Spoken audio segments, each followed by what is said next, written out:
अपार करुणा सिंधुम अज्ञानध्वान्तभास्करं नौमि श्रीशंकराचार्यं सर्वलौकिकजगद्गुरुम्। श्वास गहरी नहीं होती तब ना जाने कितनी बीमारियां इसके साथ पैदा होती हैं, क्योंकि आपका अपान कमजोर हो जाता है। जो लोग उथली श्वास लेते हैं उनको कब्जियत हो जाती है, क्योंकि अपान जो वायु नीचे जाकर मल को विसर्जित करती है वह वायु नीचे नहीं जा रही है, लेकिन डर वही है। ब्रह्मचर्य का प्रयोग अपान को रोकने से नहीं होता। इस अंतर को ठीक से समझ लें।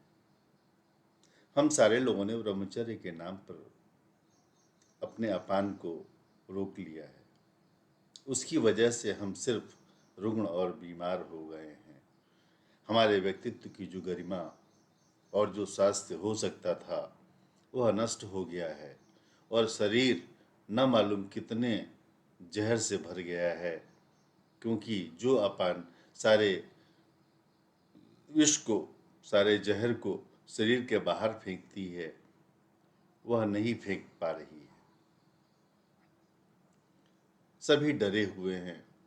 ब्रह्मचर्य की यह निषेधात्मक प्रक्रिया है। बिना समझे जो लोग अपान को रोकना ही ब्रह्मचर्य समझते हैं उनके लिए यह नकारात्मक परिणाम देता है।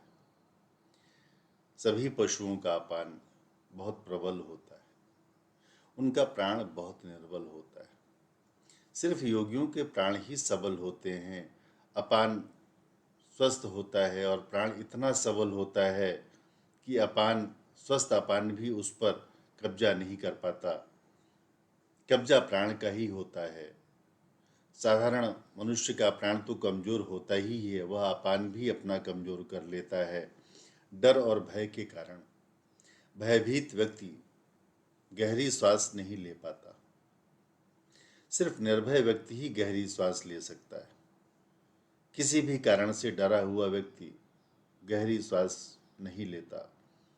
कोई आपकी छाती पर छुरा लाकर रख दे तो सांस रुक जाएगी। जब भी आप भयभीत होंगे तो सांस रुक जाएगी।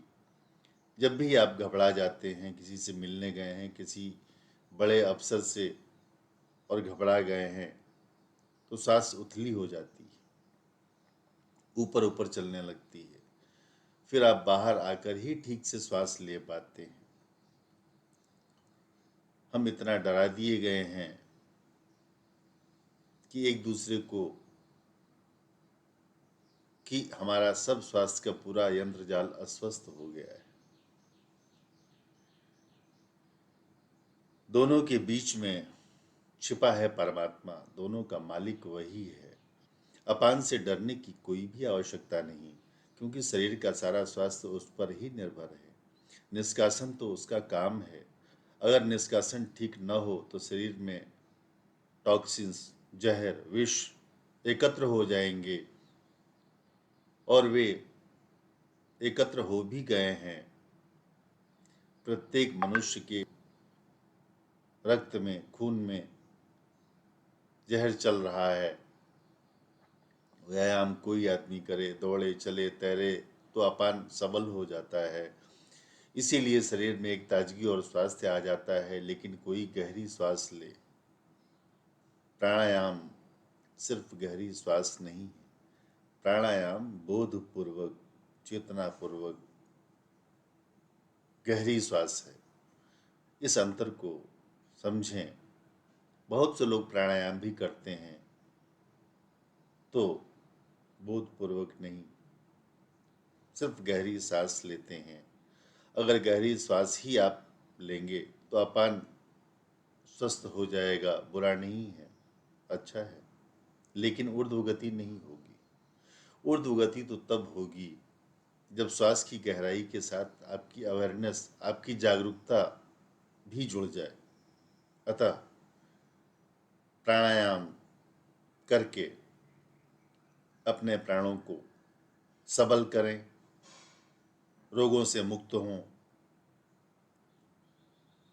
अपनी दिव्य चेतना को विकसित करें, अपने आत्मबल को विकसित करें। ये सर्वोत्तम उपाय है। नारायण।